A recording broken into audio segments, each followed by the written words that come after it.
So there seems to be a lot of suffering in the world, and a lot of people, it, it's a natural thing for people to not want to suffer. And I feel that everyone's just looking for happiness. Now this seems to be so obvious almost that it shouldn't even need to be spoken of. But upon finding absolute happiness for myself, I see that there seems to be a trade-off, and that trade-off is that our natural tendency, our natural state is actually that of peace, contentment, and happiness. So when I say that I've realized absolute happiness, absolute meaning that it is not dependent upon anything other than my own existence. So that is why I say that my existence itself is synonymous with happiness. So the trade-off is keeping mind interested and occupied.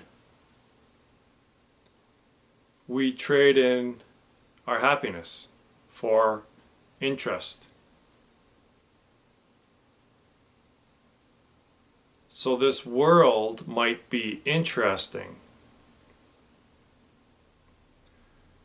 and even engagement in suffering is interesting, isn't it?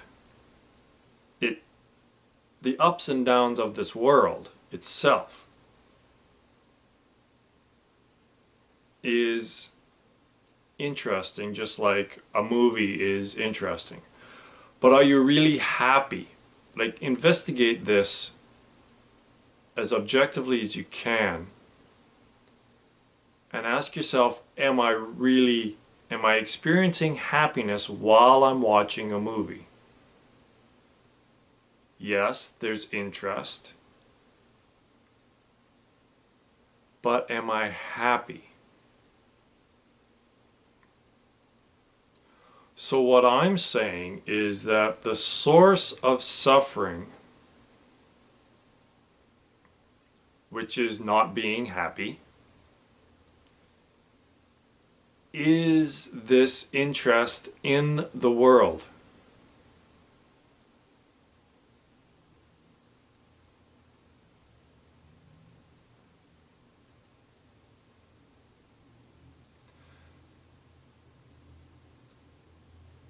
So when you realize how deeply rooted this suffering is, how inherent it is in actual attachment to this world, that's what suffering is.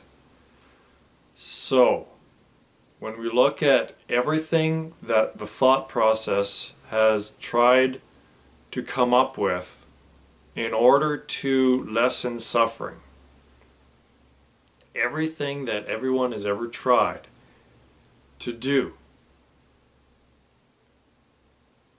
at the level of this realm, like an actual doing or not doing, somehow trying to change this realm to lessen suffering, it doesn't work. It never has worked, and it never will work.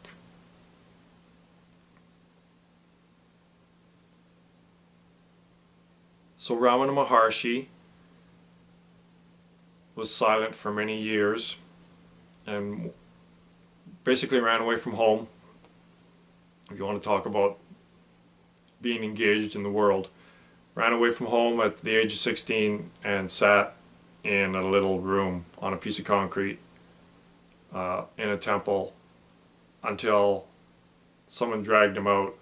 So not a lot of what I would call engagement in the world, and then he didn't talk for like 7 years or something like that.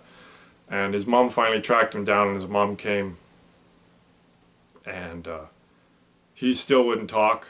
But after a while, after, you know how moms can be, right? He finally gave in, and basically what he told her, I'm going to paraphrase, but he said basically,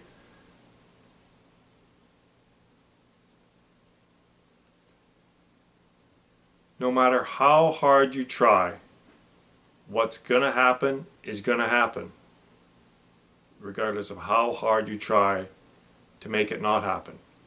And what's not going to happen ain't going to happen, no matter how hard you try to make it happen. The best course then is to remain silent. So obviously this is completely different than running around trying to change things in the world to make it a better place. So no matter how warm and fuzzy it makes you feel, or whatever feelings it generates, social activism doesn't work. It never has worked, it never will work, because you're not addressing the fundamental cause of suffering.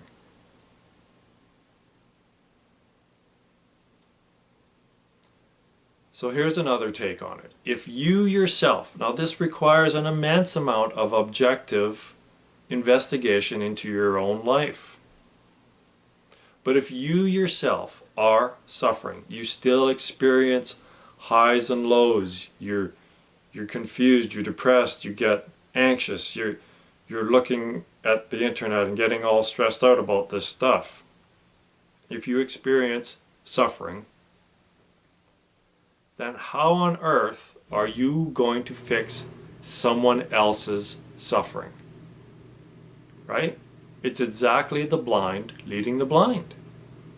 It's just the way it is. Now this takes an immense amount of objectivity. So think about it. If you yourself have not been able to lessen and ultimately completely eradicate the suffering in your life, how are you going to help someone else with their suffering? You're just exasperating the situation.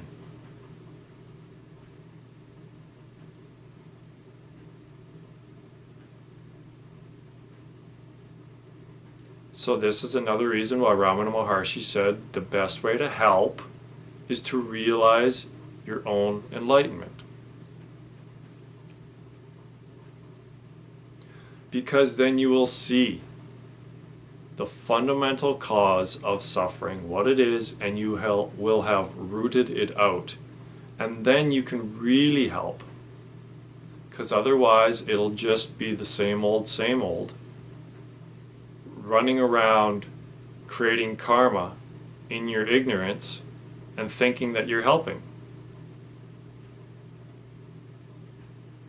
Did Ramana Maharshi advocate any kind of social activism? Did he himself engage in any social activism? No, because that's not the point. You can change the dream as much as you want. It's still a dream. Now this is a very different message than most of teachers nowadays are teaching, because it's a very difficult thing to completely let go of the world and just be thought-free awareness itself.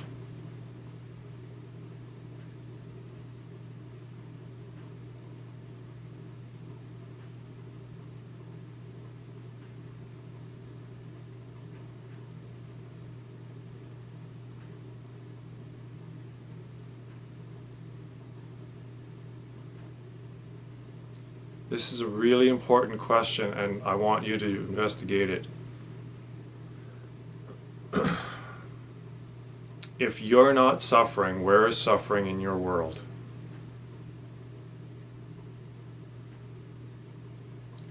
When you come to realize who you really are and what this world really is, you will see, and this is completely self-evident, if you can get past the mind. That's why Ramana Maharshi said, get to the actual practice of transcending your thoughts. Be in the thought-free state. So you'll see that you are the only consciousness in your world. It's so self-evident. Your world, the purpose of your world is for you to be happy. And when you're happy, that's all there is in the world, is happiness. Do you see this? It's so completely all self-evident. It's not trying to avoid the real world. It's not all these feelings of guilt and thinking that it's selfish. Those are all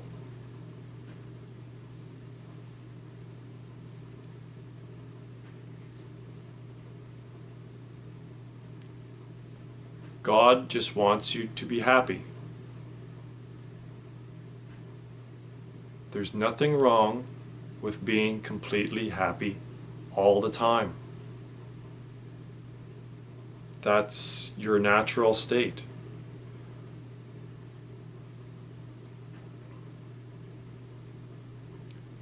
So again, there's a couple of things here that,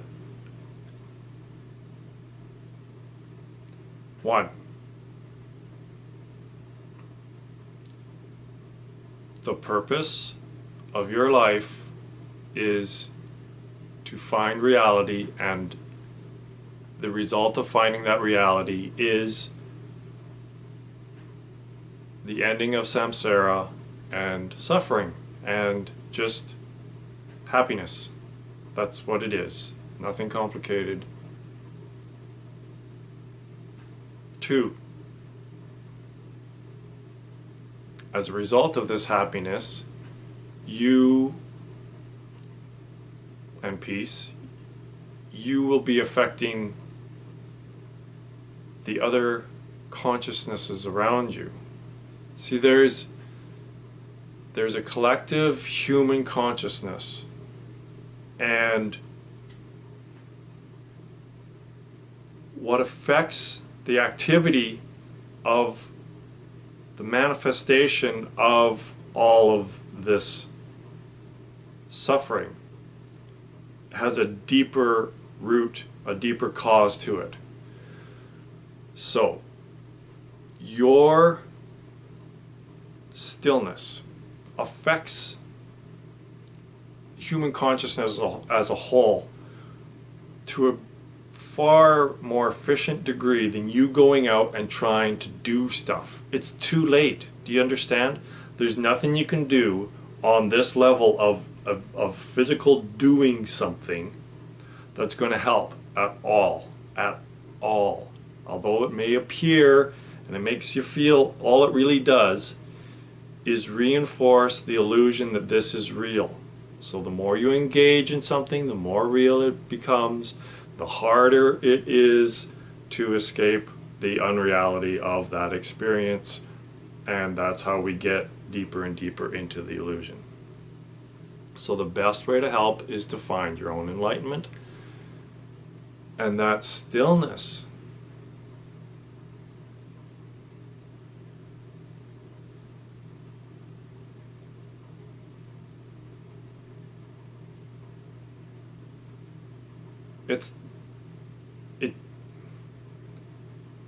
You'll come to realize that it's the best way to help. If you believe that this world is fundamental reality, then you'll think that doing stuff in the world is going to help the world. and individual people. But once you realize that there is a singular consciousness and everything flows from this deeper level, ultimately human consciousness is within you. So you have to see, you have to keep going to deeper and deeper levels in order to have the deepest, most fundamental effect, right? So at the most fundamental level, realizing your own enlightenment is the realization of enlightenment in your world. And then the world will probably stop, because that's the name of the game. So again,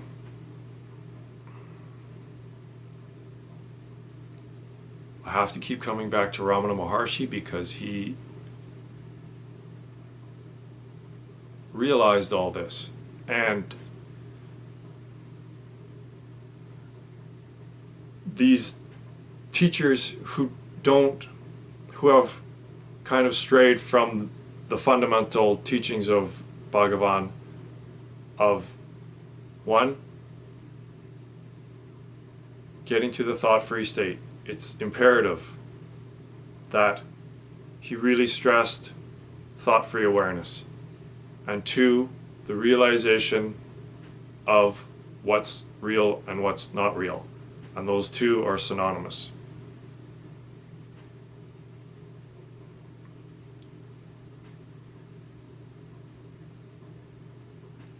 So it's hard. It's really, really hard, especially in this day and age, to find that thought-free state and to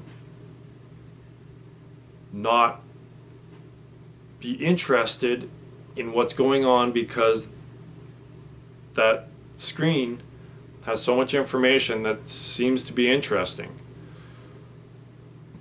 But again,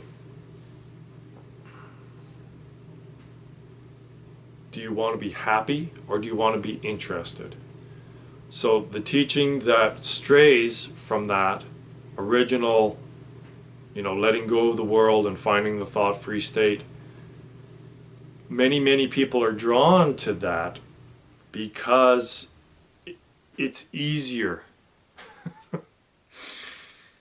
It's easier to, in the short term, it's easier, but it fixes nothing, because you have to completely let go of the world in order to be completely liberated. So in the short term, all this talk about, it's not about being in the thought-free state, and, social activism's okay, and, you can, all this teaching nowadays is about trying to somehow fashion a model that includes the world, right? I can be liberated and I can go around having all these experiences, but it may not be so. So many of these teachers, they talk about, well, it's still, there's suffering, but I'm okay with my suffering. If a teacher's talking about still being engaged in suffering or still experiencing suffering, they're not liberated. That's it. Like, why would you follow someone that's still suffering? Unless you still want to hold on and still go for the ride, that's perfectly fine. But there's option A, which is to not suffer anymore and just be happy.